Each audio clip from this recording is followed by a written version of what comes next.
Hey guys, this is देखिए टेकी phone और आज हम बात करेंगे HP Envy X360 की। और देखो गिव अवे का जो भी पूछ रहे हैं, गिव अवे के रिजल्ट्स बहुत ही जल्दी आने वाले हैं। एटलीस्ट मुझे 1 मंथ देना था गिव अवे के लिए, तो इसलिए उसकी भी वीडियो बहुत जल्दी आएगी। मैं गिव अवे के विनर्स अनाउंस करूंगा और वो वीडियो अराउंड 5 से 10 दिन में आ जानी चाहिए। Let's see. एंड जिनको नहीं पता कौन सा गिव अवे है, बोट स्टॉर्म वॉच एक बहुत ही अच्छी स्मार्ट वॉच है। मैंने उस पर फर्स्ट इंप्रेशन काइंड ऑफ छोटा रिव्यू दे के रखा है। टॉप राइट पे क्लिक करना उस वीडियो के लिए। और देखो, इससे पहले आप कमेंट करो कि ये माइक कौन सा है, वो पीसी में कौन से स्पेक्स है, प्रोसेसर, कोई भी रैम, वो मॉनिटर कौन सा हेडसेट यूज़ करता है, सब कुछ डिस्क्रिप्शन में रहेगा। एंड इवन जो मैं आज लैपटॉप दिखाने वाला वो भी सब कुछ डिस्क्रिप्शन में रहेगा। अगर आपको अफोर्डेबल एंड क्वालिटी स्किन्स लेनी हो तो फिर रिग गियर की वेबसाइट पर जाके आप ये स्किन्स चेकआउट कर सकते हैं। एंड कोड टेकी10 यूज़ करना, extra 10% discount already affordable skins के लिए। सारे लिंक्स डिस्क्रिप्शन में। एंड अगर इन स्किन्स का रिव्यू देखने तो फिर टॉप राइट पे क्लिक कर सकते हो। और आज हम बात करने वाले हैं HP Envy X360 की। तो ये HP का एक बहुत ही प्रीमियम नहीं बोल सकते, मिडिल प्रीमियम, जो प्रीमियम बनने की ट्राई करता है वो सीरीज़ का है। एंड इस जनरेशन का X360 जो Envy है वो बहुत ही अच्छा है। मैं उन पॉइंट्स में आने वाला हूँ और इवन जो गलत चीज़ें हैं वो उस पर भी आने वाला हूँ, पर सबसे पहले अनबॉक्सिंग देख लेता हूँ।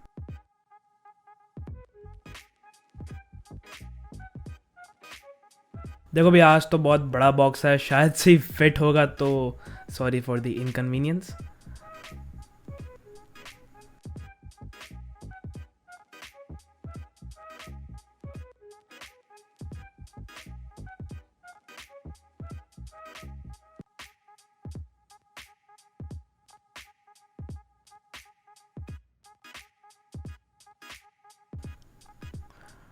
ओके, ये जो लैपटॉप है इस चैनल पे शायद से वन प्लस का भी इतना प्रीमियम नहीं लगता, भले थोड़े स्क्रैचेस है, दैट्स बिकॉज ऑफ अमेजोन, लेकिन बहुत ही प्रीमियम बॉक्स लग रहा है। एंड जैसे कि देख सकते हैं माइक्रोसॉफ्ट ऑफिस फ्री इंक्लूडेड है इसमें already. HP Envy X360 audio by Bang and Olufsen. थोड़ी देर में मैं बात करूंगा जब मैं ये रिव्यू करूंगा। एंड ओ माई गॉड, बहुत ही छोटा लैपटॉप है। थैंक गॉड मुझे पर द 13 इंच का है, लेकिन कितना बड़ा हो कितना छोटा हो, लेकिन this is really small in size. Stylus box के साथ दिया हुआ है, मुझे चेकआउट करना पड़ेगा थोड़ी देर में। चार्जर 65 वॉट्स की जो ब्रिक है, एक्चुअली थोड़ी छोटी ब्रिक है कंपेयर करें जो दूसरे HP पवेलियन या फिर दूसरे जो लैपटॉप होते हैं उनकी ब्रिक्स होती है कंपेयर करें तो। एंड इवन पैकेजिंग भी प्रीमियम स्क्रीम करती है।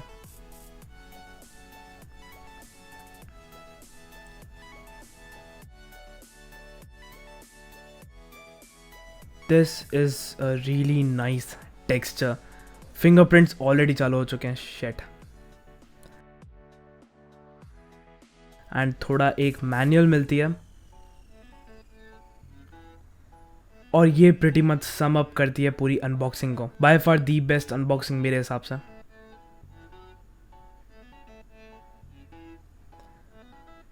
एंड अब स्टाइलस की अनबॉक्सिंग करके देखते हैं। आई हाईली डाउट कुछ ज़्यादा होगा। ओके, ये बहुत ही चीप अनबॉक्सिंग है इसकी। मुझे लगता है स्टाइलस की थोड़ी अच्छी करनी चाहिए थी। USB Type-C to Type-C cable दी है, तो स्टाइलस Type-C से चार्ज होता है मे बी। इसका भी पूरा मैनुअल दे के रखा है। स्टाइलस को निकालते हैं, इसकी एक्सचेंजेबल निब भी रखी है अपेरेंटली, अगर चेंज करनी हो कभी तो। स्टाइलस भी बहुत ही प्रीमियम फील हो रहा है। प्लास्टिक है, डेफिनेटली प्लास्टिक है, लेकिन बहुत ही चीप क्वालिटी का प्लास्टिक नहीं लग रहा।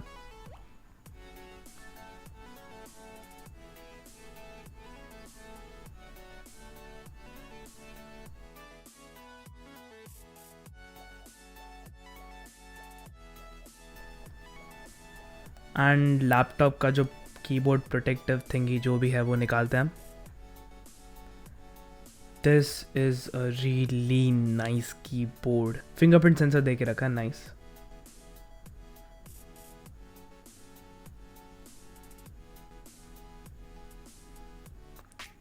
एंड जैसे कि पता होगा 360 डिग्री हिंज है।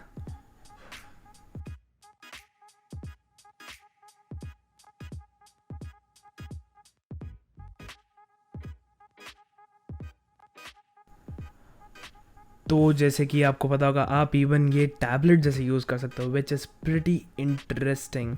और ये जो पीछे का कीबोर्ड वाला पार्ट होगा, ये प्रॉबेबली फिर आप टच नहीं, मतलब टच कर सकते हैं, लेकिन ये एक्चुअली इनपुट लेगा नहीं, ये दूसरी पोजीशन पे आप रख सकते हैं। एंड द कीबोर्ड बैकलाइट भी बहुत अच्छी है। और देखो, अनबॉक्सिंग तो अच्छी थी। अब सबसे पहले हम बात करेंगे इसके बिल्ड क्वालिटी। तो ये फुल एल्यूमिनियम चैसी है और CNC नहीं है जैसे स्पेक्टर या फिर डेल XPS वो सब बनते हैं, उससे थोड़ी कम क्वालिटी का, बट स्टिल कम क्वालिटी का हम बोल नहीं सकते। ये बहुत ही अच्छी मेटल प्रीमियम क्वालिटी का है। थोड़ा सा डेक फ्लेक्स है कीबोर्ड के साइड पे, या फिर जो HP का लोगो है थोड़ा सा दबता है, लेकिन मैं ज़्यादा नहीं बोलूँगा क्योंकि प्लास्टिक वाले इनके जो डेल की इंस्पिरॉन सीरीज़ है या फिर जो पवेलियन सीरीज़ है HP की, वो ज़्यादा दबते हैं इससे। एंड जो इसका कलर ऑप्शन है, जो भी मैट ब्लैक कलर का जो भी ऑप्शन है, बहुत ही सही ऑप्शन है। बट एक जो मेरे को कंप्लेन है वो है फिंगरप्रिंट। ईजिली अगर आपके हाथ थोड़े से भी ग्रीजी हो तो फिर इस पे पूरे फिंगरप्रिंट्स छप जाएंगे, which is not the best thing, क्योंकि ब्लैक पे ज़्यादा फिंगरप्रिंट्स दिख सकते हैं कंपेयर टू वाइट या फिर सिल्वर। एंड ये दूसरे सिल्वर ऑप्शन में आता है, बट उसके लिए इंटेल में जाना पड़ेगा, उस पर मैं थोड़ी देर में आने वाला हूँ। बट अभी के लिए जो ब्लैक कलर ऑप्शन है वो बहुत ही सही है। तो build quality wise and colour wise बहुत ही सही है। जो लुक्स आएंगे वो बहुत ही अच्छे रहेंगे। अब ज़्यादा डिस्प्ले पे, तो ये क्योंकि ये सस्ता लैपटॉप नहीं है, जो पवेलियन है उनके जैसा वैसा लैपटॉप नहीं है, इसलिए इसमें ज़्यादा अच्छा डिस्प्ले आता है। LED डिस्प्ले होगा, लेकिन 6-बिट पैनल। ऑब्वियसली स्पेक्टर सीरीज़ है, फिर डेल XPS सीरीज़ नहीं है, उसमें ज़्यादा अच्छे डिस्प्लेज आएंगे। इवन AMOLED डिस्प्लेज भी आता है, बट LED बहुत ही ज़्यादा अच्छा है कंपेयर टू TN, जो जैसे कि मैंने बोला पवेलियन या दूसरी सीरीज़ में आता है। Asus VivoBook में भी सेम डिस्प्लेस ख़राब TN पैनल वाले आता है। और ये डिस्प्ले 1080p 16:9 एस्पेक्ट रेशियो, 16:10 नहीं जो HP स्पेक्टर या फिर डेल XPS में आता हो। एंड ये टच स्क्रीन है, तो ये एक बहुत ही अच्छा फीचर है। डिपेंड करता है, अगर आप यूज़ नहीं करोगे आप तो फिर आप बिल्कुल ही नहीं करोगे, लेकिन अगर आप यूज़ करोगे तो फिर बहुत ही ज़्यादा यूज़ करोगे। इसमें फिंगरप्रिंट सेंसर है, तो ये कीबोर्ड के साइड में एक फिंगरप्रिंट सेंसर डाल दिया है एंड बहुत ही हैंडी है। लॉगिन करके आपको बार बार पासवर्ड अगर इनकरेक्ट टाइप कर लिया, नहीं डिपेंड करता है, मैं बहुत ही इनकरेक्टली टाइप करता हूँ बहुत बार, तो पिन या फिर आपको पासवर्ड डालने की ज़रूरत नहीं है, सिर्फ फिंगरप्रिंट सेंसर डालने का और सीधा लॉगिन हो जाएगा। अब जो इसमें पावर बटन है वो अलग कोई इंडिविजुअल बटन नहीं है, कीबोर्ड की एक की है जिसमें एक लाइट इंडिकेटर भी है। सबसे पहला मेरा क्वेश्चन ये था कि टाइपिंग करते करते अगर भूल से बैक स्पेस के ऊपर ही है पावर बटन, तो फिर वो भूल से दब नहीं जाना चाहिए, तो फिर लैपटॉप स्लीप पे नहीं जाए। एंड HP ने एक्चुअली पहले से ही सोच के रखा है। एंड अगर आप ये टैप कर दे तो फिर कुछ भी नहीं होता है, 2 सेकंड तक शायद से टैप करना पड़ता है तब जाके स्लीप पे जाता है। तो ये बहुत ही अच्छा इम्प्रोवाइजेशन है जो HP ने किया है। एंड साइड में बटन होता तो फिर ज़्यादा अच्छा रहता, लेकिन still it's a good implementation. And इसमें कैमरा शटर भी है, तो फिर लेनोवो जैसे आगे जाके स्विच नहीं करना, कोई मीटिंग हो तो फिर बार बार चेक करता है कि वेबकैम और माइक ऑफ है या नहीं, तो उसके लिए बहुत ही अच्छी चीज़ है। एंड इवन इसमें माइक म्यूट करने का भी एक सिंपल बटन है, दोनों में इंडिकेटर्स हैं, अगर दोनों ऑफ रहेंगे तो फिर ऑरेंज लाइट होगी, वरना कुछ भी नहीं होगा। So that is a really good feature मेरे हिसाब से। कीबोर्ड अगेन बहुत ही अच्छा सेक्टर है, बहुत ही अच्छे स्ट्राइक्स हैं इसमें, जो की स्टेबलाइजेशन है वो बहुत ही अच्छी है, जो मैंने नोटिस की पवेलियन वर्सेस एनवी में।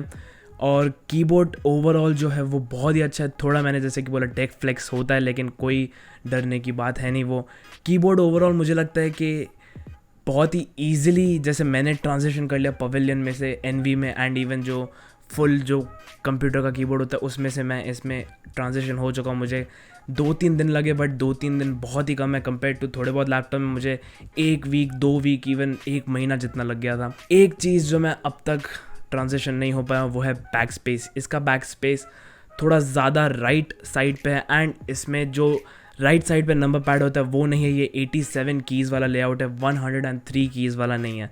तो अगर आपको नंबर पैड चाहिए तो फिर आप कहीं और देख सकते हो, मे बी 17 इंच या फिर कहीं और, पर मुझे इतना नंबर पैड की ज़रूरत नहीं है, मैं ऊपर ही नंबर टाइप कर सकता हूँ, तो फिर that's not an issue for me. Keyboard के बाद अब माउस पैड की बात करें तो ये थोड़ा सा छोटा है। पहले मैंने स्टार्टिंग में यूज़ किया तो मुझे थोड़ा छोटा लगा, बट मैं यूज़ तो हो गया। अब ये डेल XPS या फिर मैकबुक जितना बड़ा नहीं है, but it does the job 13 inch के लैपटॉप में। इनका माउस पैड का इम्प्लीमेंटेशन बहुत ही अच्छा है, ऊपर से क्वालिटी कंट्रोल भी अच्छा है। मुझे कोई भी बैकलाइट ब्लीडिंग या फिर माउस पैड में टैप नॉइज़ कुछ भी नहीं है, एकदम अच्छा क्वालिटी कंट्रोल रखा है जो डेल नहीं रख पाता है।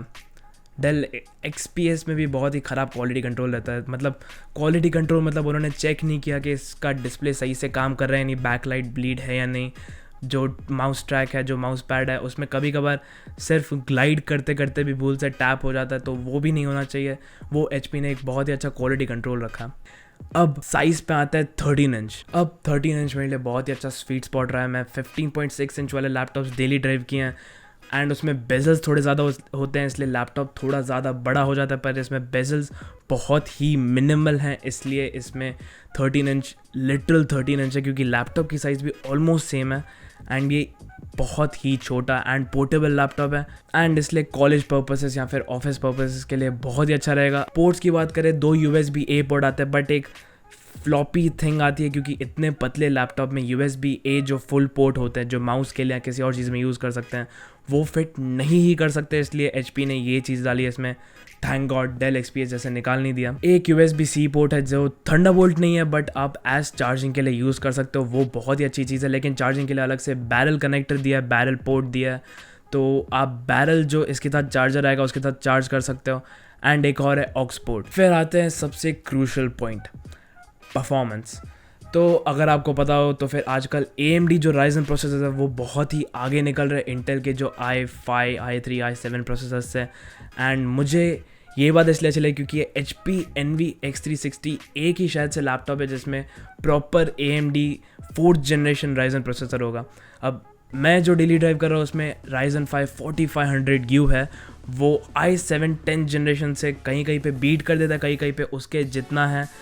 And there are no complaints है, मतलब जो स्टेबलाइजेशन थी वो सब AMD ने कर लिया अपने ड्राइवर्स के साथ। जैसे कि स्टार्टिंग में वो जब आए थे AMD Ryzen लेके, तो थोड़े बहुत स्टेबिलिटी इश्यूज़ हो रहे थे लैपटॉप्स में, पर अभी उन्होंने सारे फिक्स कर दिए स्टेबिलिटी इश्यूज़ एंड बहुत ही अच्छा चल रहा है एकदम स्मूथली। आई थिंक इंटेल से अब निकल जाना चाहिए। तो जो दूसरा मैं कलर बोल रहा था सिल्वर, वो इंटेल i5 के लिए था और मैं वो बिल्कुल भी नहीं लेने वाला हूँ। तो ये हेक्सा कोर मतलब 6 कोर 6 थ्रेड्स का प्रोसेसर है, मल्टी हाइपर थ्रेडिंग नहीं है इसमें।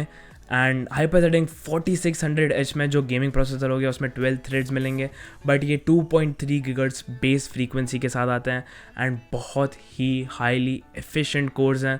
अगर आपको नॉर्मल चीज़ें करनी हो तो फिर ये बहुत ही बैटरी बचाते हैं कंपेयर टू इंटेल, बहुत ही ज़्यादा बैटरी बचाते हैं, बहुत ही ज़्यादा एफिशिएंट प्रोसेसर हैं। बट अगर आप उस लेवल पे एडिट कर रहे हो तो फिर आपके पास वो ऑलरेडी सामान होना चाहिए।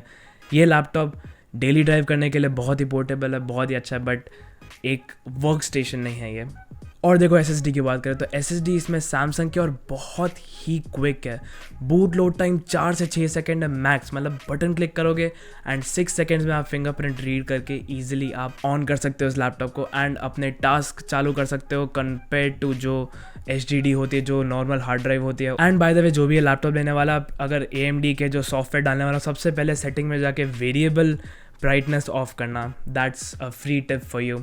अब बात करते हैं स्पीकर्स की, तो इसमें Bang & Olufsen के स्पीकर्स हैं एंड अगर आपको नहीं पता है कि वो कितनी बड़ी ब्रांड है, एक बार गूगल कर लीजिए कि उनके स्पीकर्स कौन से गाड़ियों में होता है। उस लेवल का उन्होंने ऑप्टिमाइजेशन करके रखा है इन स्पीकर्स के लिए। एंड टू बी ऑनेस्ट, मैं इस इतने छोटे से लैपटॉप के लिए बिल्कुल भी नहीं सोच रहा था कि इतना अच्छा, इतना छोटा लैपटॉप है, बट ये स्पीकर सरप्राइजिंगली बहुत ही लाउड, बहुत ही क्रिस्पी एंड ज़्यादा बेस नहीं है।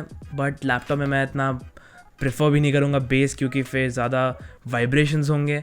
एंड ओवरऑल इसका जो साउंड है इतने छोटे लैपटॉप के लिए मैं 50% वॉल्यूम पे रखता हूँ एंड स्टिल मैं बहुत ही ईजिली सुन सकता हूँ गाने। अब इसमें एक चीज़ है, क्योंकि ये लैपटॉप बहुत ही छोटा है, इसलिए स्पीकर्स डाउन फायरिंग है, डाउनवर्ड्स फायरिंग, बट एक एंगल पे। तो अगर आप कोई भी बेड हो या कुछ हो जो थोड़ा सा दब जाए लैपटॉप, तो भी आप इजीली सुन सकते हैं। लेकिन आप लैप पे रखोगे तो फिर जो साउंड होगा उसको बाउंस करके वापस आपके कान में जाने की जगह नहीं मिलेगी। तो इसलिए अगर आप ये लैपटॉप में काम कर रहे हैं, गाने सुन रहे हो, तो फिर मैं प्रेफर करूँगा कि आप बेड पे रखें या फिर कोई भी टेबल या फिर कोई डेस्क पे रखें कि साउंड ईजिली रिफ्लेक्ट होकर आपके कानों में वापस आए। That's some science for you, #science tips। And icing on the cake, stylus. तो इस लैपटॉप के साथ, क्योंकि आपको पता होगा X360 है, मतलब 360 डिग्री हिंज होती है, तो उसके साथ ये स्टाइलस मिलता है एंड आपको कोई एक्स्ट्रा पे करने की ज़रूरत नहीं है, बॉक्स में साथ में मिलेगा। एंड पुराने कोई पवेलियन X360 है वैसा कोई स्टाइलस नहीं है, इसमें बैटरीज डालने की ज़रूरत नहीं है, Type-C चार्जिंग होती है। एंड उससे अच्छी चीज़ ये है कि ये हिडन Type-C है। आपको ये स्लाइड ऑफ करना पड़ेगा तो फिर टाइप सी अनवील होगा, and that is like icing on the icing of the cake. You get the idea. And जो भी ग्राफिक डिज़ाइनर्स हो या कुछ भी हो, या फिर इवन अगर आप वर्क फ्रॉम होम कर रहे हो और एंड आपको घर से डॉक्यूमेंट साइन करना हो, तो फिर उसके लिए बहुत ही अच्छी चीज़ है। इसके लिए लोग नोट जो सीरीज़ है सैमसंग की फ़ोन्स की वो यूज़ करते हैं, एंड ये बहुत ही काइंड ऑफ यूज़फुल चीज़ है, डिपेंड करता है आप इजीली इसको अपना पाएँ तो। एंड जैसे कि मैंने बोला कि टच स्क्रीन है इसमें, तो फिर ये थोड़ी ग्लासी स्क्रीन है, इसलिए आपके फिंगरप्रिंट्स इजीली अगर आप टच करोगे तो फिर आ जाएंगे, तो आप स्टाइलस यूज़ कर सकते हो इसको यूज़ करने के लिए। एंड क्योंकि 360 डिग्री हिंज है तो फिर आप एक बहुत ही अलग अलग एंड इंटरेस्टिंग एंगल्स पे रख के इस पे काम कर सकते हो। मैंने थोड़े बहुत ट्राई किए, नॉर्मल एंगल 180 डिग्री, फिर मैंने 270 डिग्री जितना रोटेट किया, एंड बहुत ही इंटरेस्टिंग चीज़ें रहेंगी। आप इवन टैबलेट जैसे इसको यूज़ कर सकते हो अगर आप इसको फुल 360 घुमा लो। एंड क्योंकि इसमें मैग्नेट्स है तो फिर ये इसलिए ये अपने प्लेस पे ही रहेंगे, एंड आप इसमें इवन गेम्स भी खेल सकते हैं। कोई अगर आपको एसफॉल्ट 8 खेलनी हो, अगर आपको 13 इंच का टैबलेट चाहिए हो तो it is quite heavy, and क्योंकि ये शार्प कॉर्नर्स है इसलिए आपको शायद से थोड़ा लग सकता है, बट मेरे हिसाब से it is comfortable enough, and आपको 2-in-1 का एक बहुत ही अच्छा एक्सपीरियंस मिल जाता है इस वजह से। तो अगर आपको गेम्स खेलनी या फिर इन जनरल कोई वीडियो देखनी हो लैप पे रख के, तो फिर ये बहुत ही अच्छा ऑप्शन रहेगा। या फिर इन जनरल स्टाइलिश से अगर आपको बनाना हो तो फिर वो भी एक बहुत ही अच्छा ऑप्शन रहेगा। अब हर चीज़ परफेक्ट नहीं रहती, तो थोड़े बहुत चीज़ें जो ख़राब है इसमें, अब तक मैंने इसको 1 महीने यूज़ किया तो फिर मैं थोड़ी बहुत चीज़ें ही लिस्ट कर सकता हूँ। एक है जो मैंने पहले भी बोला, बहुत ही फिंगरप्रिंट से रह जाते हैं, तो मुझे एक्चुअली चीज़ें बहुत ही क्लीन चाहिए होती हैं, एंड फिंगरप्रिंट्स सबसे ख़राब चीज़ है उसमें। एंड ब्लैक में ऑलरेडी ज़्यादा फिंगरप्रिंट्स दिखती हैं, एंड इवन इन्होंने कुछ किया नहीं है फिंगरप्रिंट्स को छुपाने के लिए रहेगी। फाइनल वर्डिक्ट, इवन अगर आप 15 इंच का लैपटॉप यूज़ करते तो भी आपको ये लेना चाहिए नहीं, मैं बोलूँगा डेफिनेटली। अब इसकी प्राइस की बात करें, 90,000 रुपये का लैपटॉप MRP है। अमेज़ॉन पे ये 70,000 रुपीज़ का मिलेगा। अब ये जो 70,000 रुपीज़ वाला लैपटॉप है ये सिर्फ अमेज़ॉन और फ्लिपकार्ट को ही दिया। मैंने क्रोमा से बात की तो उन्होंने बोला कि ये सिर्फ ऑनलाइन रिटेलर्स को दिया, तो फिर उसके लिए आपको ये लैपटॉप पर्टिकुलरली अमेज़ॉन या फ्लिपकार्ट से देना पड़ेगा। एंड अगर आपके पास ऑप्शन हो तो फिर आई होप कि आप अमेज़ॉन चूज़ करो, क्योंकि फ्लिपकार्ट की सर्विस कुछ ज़्यादा ही अच्छी है। एंड लिंक्स डिस्क्रिप्शन में, अगर आपको चेकआउट करना एंड इवन बाय करना, थोड़ी हेल्प भी आपके भाई की हो जाएगी एंड आप इजीली चेकआउट कर पाओगे। तो 70,000 था, एंड जो अमेज़ॉन की सेल थी उसमें मुझे एक्सचेंज में मुझे 15,000 रुपीज़ मिले। एक्चुअल प्राइस उस लैपटॉप की 8,000 थी, बट मुझे 7,000 एक्स्ट्रा मिले क्योंकि मैंने ये स्पेसिफिक लैपटॉप बाय किया। आप भी सेल का वेट करना तो फिर शायद से आपको सेम ऑफर मिले एक्सचेंज पे।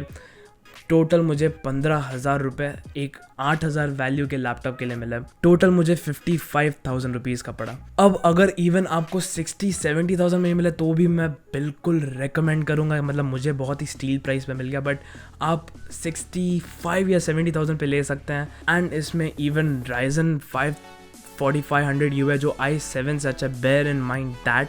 एंड अच्छे स्पीकर्स हैं, एंड फंडामेंटली जो लैपटॉप होता है, जो सिर्फ प्रोसेसर नहीं होता, जो कीबोर्ड माउस पैड सिर्फ थोड़ी खाली एक प्रोसेसर या फिर रैम अच्छा डाले तो नहीं चलेगा, पूरा ओवरऑल एक अच्छा पैकेज होना चाहिए। एंड अभी भी अगर आपको कोई भी क्वेश्चंस हो तो फिर आप इजीली कमेंट सेक्शन में पूछ सकते हैं, मैं हर एक का रिप्लाई करने का ट्राई दूंगा। एंड अगर आपको ये वीडियो पसंद है तो फिर प्लीज़ लाइक एंड सब्सक्राइब करना है। ऐसे ही रिव्यूज़, कंपैरिजन्स, टेक न्यूज़ और चैनल पे आती रहेगी। एंड मुझे इंस्टाग्राम और ट्विटर पे बिल्कुल फॉलो करना, सब कुछ लिंक्स डिस्क्रिप्शन में होगी। And until the next one, go bye.